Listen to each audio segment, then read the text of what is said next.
Assalamu alaikum, sir. Walaikum salam. How are you? I'm fine, thank you. First of all, thank you so very much for giving us time and giving us this opportunity to take the wisdom from you. But anyways, tell me something about yourself, about your education, and where do you work nowadays? Well, right now I'm working at LUMS in the physics department, and my research area is particle physics. All right. I've studied at several institutions in Pakistan. I did my undergrad at GIK back in 2003, and then I spent a couple of years at Qaeda-e-Azam University. Spent a year at Cambridge. All right. In the UK, and the next 5 years I spent at the University of Delaware in the US. All right. Where I got my PhD in particle physics. Amazing. And since then I've worked at NUST for about 8.5 to 9 years or so, and I joined LUMS recently. Great. About a year ago. That's wonderful. So what's the difference? You do have experience of studying in different top-notch universities, and then you are working in the top-notch universities. What difference did you find as a student and when you started working over here? Okay. Well, of course, the perspective of the student is always different from the perspective of the teacher. From the teacher's perspective, you have to balance a lot of different things. In particular, the challenge in Pakistan is how do you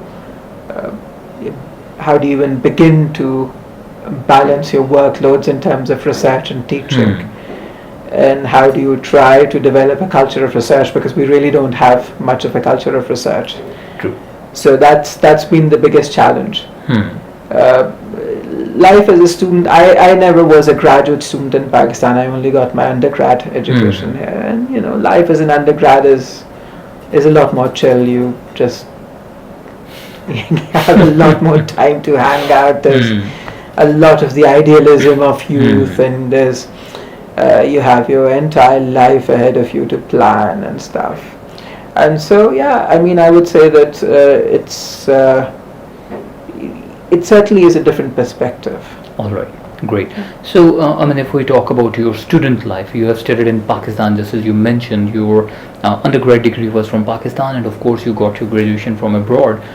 I won't ask you which system was better, which education system was better, but still I want you to give us few points which make the other system, or which create the difference between these two education systems in Pakistan and abroad.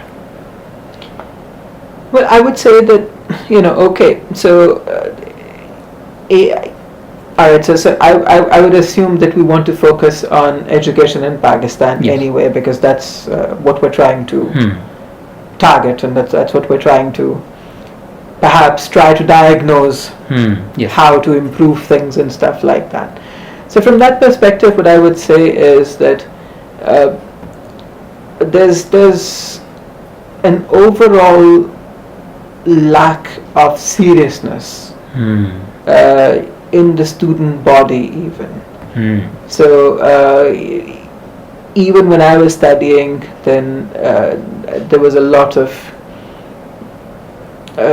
so you'd find a lot of students who were not really wanting to learn, and I see that thing increasing now. As a teacher, I see a lot of students who aren't who are in the degree program because they want a degree, not because they want to study that particular subject, not because they want to learn that particular subject. I think that's one thing that does make a difference. But then again, I can't just base it just on my own experiences of education abroad, because my education abroad was as a graduate student, and by the time people get to their grad schools, or in other words, anybody who gets to grad school is already focused on that particular subject area. So perhaps a lot of the undergrads, even around the world, are like that. So I don't think we should really blame them that much. But it would be nicer to see more eagerness from the students to learn. Mind you, there are some students who are very eager to learn. And that's how it is in every class. So you have a class of about 300 students or so. You'll find that 10% of them are always super eager to learn. It'd be nicer to see more like 50% of the class. True. I mean, that is also the vision that we should work on that. Okay, this is the problem side, that we don't have the serious student who are really willing to learn. Or that's not the only problem, but yeah, that is a problem. Yeah. Okay. So if this is the one of the problems, so what do you think? Is there any system that is working to eliminate this thing, or what could be the step that we can take to make this thing, or to make students more passionate to learn new things, or to get exposure or explore things and all? Frankly, I mean, I don't know. This is a very, very difficult question, and people the world over have been trying to answer this one question, and people have come up with all sorts of things based. Okay, so why don't we change the way the course is delivered completely? And again, it's so. For example, let's talk about a very specific solution to this kind of a problem, and that is known as I forget the technical term, but it is in education circles. This thing is known as. Let me think about it. It is.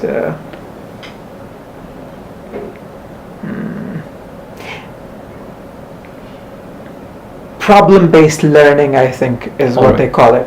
So the idea is that instead of having a standard lecture format, just design your class around 2 or 3 or 4 major problems, major complex problems that you want your students to be able to solve. All right. And so instead of having having to deliver a lecture which then goes on to eventually allow students to be able to apply it to a big problem. So you just begin with the problem, explain the problem, and then let the students work out the solution. So in this kind of a classroom, you don't have an instructor anymore. You rather have a facilitator who is there to take the students, perhaps just to nudge them along, perhaps just to guide them to see if they'll be able to solve the problem on their own. So here's the thing. One can try it, and in the literature, some results are very encouraging for using this kind of an approach.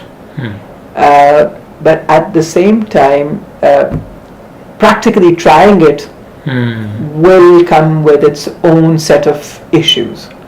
So actually, I did try it once here in Pakistan. And the problem was that I would say something like around 50 to 60% of the students thought that this was a superb way of doing the course. The remaining 40 to 50% or so just hated it. And the students who hated it, they complained like hell all around. Okay, so I couldn't continue with this particular approach because of COVID, because it happened in a semester in which COVID also struck. And so when that happened, I had to just, so we all had to adjust. Or might be COVID even also did not like this method. That's why he I jumped don't in. know. I don't know. I mean, I know the world over the method has been a success. So I can't say whether my attempt was a failure or a success because we couldn't really take it to the end. But so I mean, there are these approaches that people keep on trying, right? And then there are people who will come up with all kinds of different approaches, different ideas to how to make the classroom more interactive. At the end of the day, however, I don't know. I mean, and you see, the underlying thing that everybody is saying when they're trying some of these things out, particularly when one talks about classroom activities and stuff like that, the underlying assumption is that students and in particular millennials have a very short attention span. So we want to keep them engaged and we want to deliver education in bursts of 8 to 10 minutes and then have them do little exercise but I don't know. I mean, I'm sort of skeptical of this kind of way of looking at things. How dare you have a short attention span and attempt a degree program? Don't do it. is perhaps the hardline approach that I would take. So yeah, to cut a long story short, yes, there are a lot of proposals of how to increase student participation, how to get students more engaged in the classroom. There are different people who are trying out different things, for sure. And a lot of that is also happening locally as well, right? So I mean, when we sit around, many times we bounce ideas off each other. Okay, so let's see if we try this or if we try that in the classroom. Let's see how it goes. But I think at the end of the day, it's a seriousness that's going to have to come with a realization that it's in the student's best interest to actually learn, to value knowledge just for the sake of knowledge. All right. Just as you were mentioning that you applied one method to make this class more interactive, I mean, what do you think? Is it only the teacher who can do these type of the things, or is there any sort of responsibility that comes from the institution side? I mean, teacher is also not free to work the way he wants to in our country, specifically in our education system. We are bound to work on the syllabus line. There is a one set pattern that we are supposed to follow. If we go beyond that, I'm not talking about those best universities, I'm talking in general. So the teacher is also bound to do these things. So what do you think, what could be I mean, you said it very well, the teacher himself can adopt different methods and they are applying those. How about the institution and the relationship between the institution and the teacher? Okay, so I think the institution, the best thing that the institutions can do for this for facilitating the process of learning is to reduce the workload on the teachers. That's the one big thing that can make a huge difference. True. Right? So yeah, I mean, yeah, you're right. I mean, I speak from a position of privilege. So whether I'm talking about a teacher at LUMS or a teacher at NUST, there's a lot more flexibility that one has, and at LUMS the flexibility is immense from the point of view of the teacher. Of course, there's a curriculum that you have to follow, right? But I mean, you do have some freedom as well. But that's supposed to be there, right? If I'm going to a class and I'm supposed to be teaching thermodynamics, I have to teach thermodynamics. There's really no two ways about it. All right. Right? But certainly LUMS does afford me the freedom to structure my classes the way I want to. And so yes, I mean, if I'm going to say that sitting here, I'm in a position of privilege to design my classroom the way I want to, that would be very correct. And you have very rightly said that is certainly not the situation for the vast majority of instructors and teachers throughout Pakistan. So, having said that, the one thing, and I would say the only thing that the institutions can really do is reduce the workload. And might be the non-teaching one, to be specific. And the teaching load. Okay. And the teaching load. Because you see, okay, so here at LUMS, I am required to teach 3 courses in a year. Right? There are places where people in similar positions are asked to teach as many as 5 courses even. There are worse places where teachers are teaching far more than that. So I'm not going to be naming names, but this is also we can easily find a PhD assistant professor at a well-known university in Pakistan was teaching 27 credit hours in one semester. Now that is 9 courses in one semester. As opposed to teaching 3 courses in a year. Right? So obviously, you're not going to expect that one teacher who's teaching 27 credit hours in a semester to be doing any kind of justice. And that is a perfect example we are compromising quality. Yes, we are definitely compromising quality when that happens. So I would say that's like one big thing that the institutions can do throughout. Good. Reduce the teaching load, reduce the non-teaching, non-research load, reduce the administrative load, in other words, on the teachers, and facilitate them via teaching assistants and stuff, which sadly aren't available in most places. Yeah, true.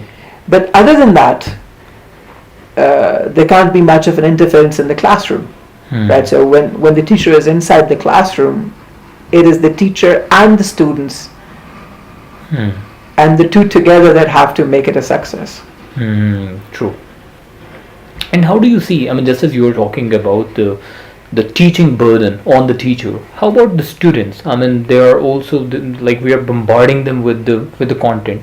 But if we talk about the other aspect, in one class we can see there are 100 students in one class, which is not very common if we talk about abroad. They usually go with the small batches when it comes to not necessarily. All right. Not necessarily. I mean, so if we look at, for example, some of the lecture courses, some of the more so some of the lecture courses in the freshman year or freshman and sophomore years in the US, the class size could be as large as 700 or 800. And it's 700 and 800 students sitting down at one point in time and being lectured by one person. Classes of 400 to 500 are very common. And 100 to 150 are very, very common. Right? So that's not such a big deal. Now here is where some personal grooming and ethics also comes in. I've taught a class of 110 students in the US, and the experience over there, teaching over there, is completely different from the experience teaching in Pakistan. Because in Pakistan, even with a class of 40 or 50, even if the lecture is 50 minutes long, the students aren't going to sit quiet. In the US, you have a class of 110 and there's pin drop silence. Have to uplift the society. That's a wonderful point that you have said today. And I believe, like, we are not focusing on this thing, that in our education system, what is the impact that we are creating on the society. But if I take it the way you were saying in abroad, when you are teaching even 100 students in one classroom, they all are more attentive toward the lecture and they are not creating disturbance, which is quite different in Pakistan. I mean, how can we change that thing? How can we, I mean, is it the school who is responsible to give them the brought up like this? It's going to be the full society. You see, and I will properly attribute this particular quote. I think the idea is not original, but the first time it was phrased to me by a mentor of mine, Professor Fayazuddin. So he said, and many people have made this point, so that's why I said that this is not an original idea. So I really don't know where the original idea comes from. Okay. But the idea is this, that when you have a society which is progressing, it progresses overall. So you'll see the society create wonderful music. You'll see the society produce lovely painters. You'll see the society have skillful engineers. You'll see the society have great scientists and mathematicians and social scientists and linguists. You'll see it produce beautiful literature. And when you see a society degenerate, it will degenerate in all fields. So unfortunately, that's where we are right now. There's no easy fix. There's really no easy fix to it. But I mean, it's kind of sad to see. Yes, it's a very cliched example that I'm going to give, but I think it's also a very apt example. You see Pakistanis get on board a flight at JFK, US, for example, all queued up and everything. The flight lands in somewhere in the UAE for a layover. They get off, again, perfectly queued up. Then they get on the next plane, perfectly queued. And when they get off at Islamabad or Lahore airport, it's total chaos. It's the same people, but now they have the convenience of being back home and not subject to social mores that should just be very standard. So we've just accepted that chaos is the way to live. We've accepted that. And we don't check it. We don't check it in our schools. We don't check it in our homes. Kids are going to learn from their homes. Kids are going to learn from their schools. Kids are going to learn from their environment. They're going to look at the world around them, and that's how they're going to learn. True. So it's basically just, one terrible thing after another. So what can we do about it? Right? Of course, what we can try to do is okay, at the higher education level, just sort of set some ground rules. And within those ground rules, if somebody is trying to violate those ground rules, just give them strong cautions. But that's, other than that, I don't see anything that's really going to change that. True. It's a difficult question. Yeah. All right. So, I mean, you have very well explained from the student side, teacher side, institution side.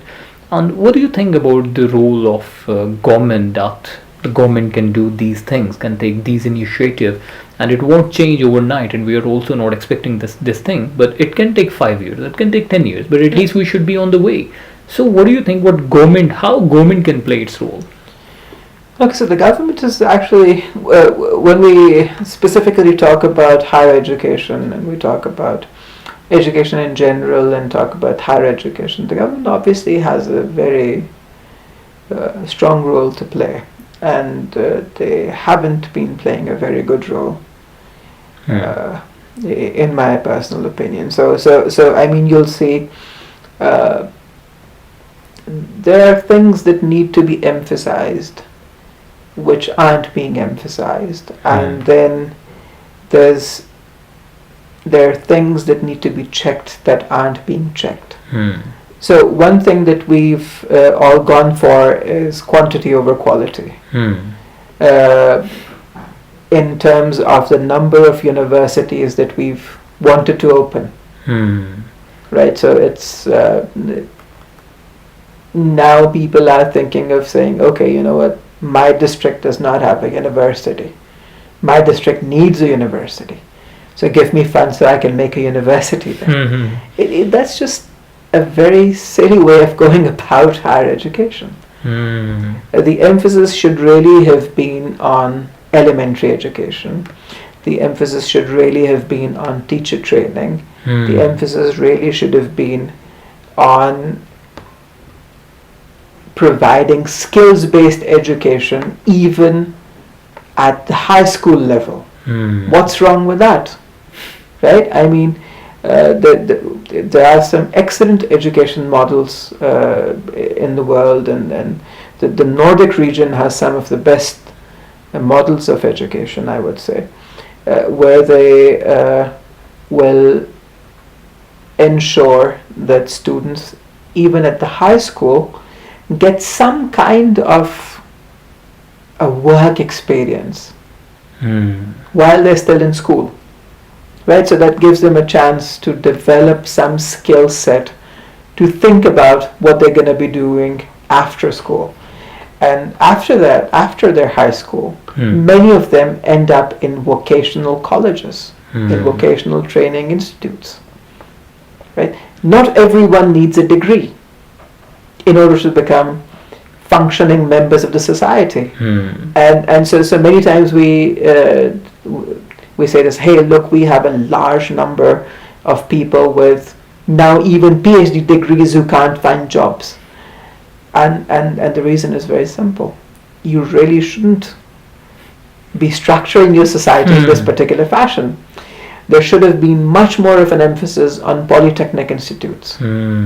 Right? We just completely do not have the skilled manpower that is needed to sustain an industrial base. Right? So we just can't find trained technicians. The vocational training institutes that we actually do have, the polytechnics that we do have, just churn out garbage, for want of a better word. And the same is true for a lot of the universities. Right?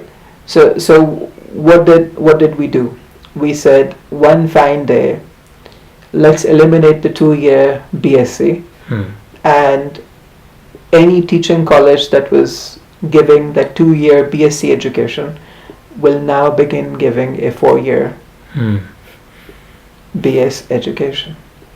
And so it turned out to be BS education, just not Bachelor of Science. Right? So I mean, that's it. So there's a lot of structural problems there. There's a lot of things that prudent policy can actually fix. And I'm not saying anything original. Many people working in education, in the education sector, have said all of this. When we come to specifically universities and to higher education, there's again an emphasis of quantity over quality. The system tends to reward people for churning out large number of useless papers. So if you have 2 people and one of them is just trying to work honestly and publish only when he or she has good results, and there's another person who's just churning out garbage. Maybe this one person who's doing an honest job is actually doing more decent science, or they're doing more of a service to the actual pursuit of knowledge, but this other person ends up getting all the rewards. So this obviously taints everything. And it's created an environment which is toxic to a healthy learning, and to setting up a healthy university. and we have to develop that somehow. But yeah, but it's hard. it's hard. It's hard. It's I mean, not easy. the slippery slope that we are on Hmm. does A very not good seem term, to yeah. be True. does not seem to be leading True. to. Well, Rizwan, these are the real facts that you have unleashed today, and I highly appreciate that. I'm so blessed that we found you today, and we are here to interview you and to get this, to uncover these facts which are right in front of us. But I don't know why we can't see that. But thank you so very much for your time. It was really lovely listening to you and worth listening to you as well. Thank you so very much for Well, your time. I appreciate your coming over here. Thank you. Thank you. Take care. Stay blessed. Allah Hafiz. Alrighty.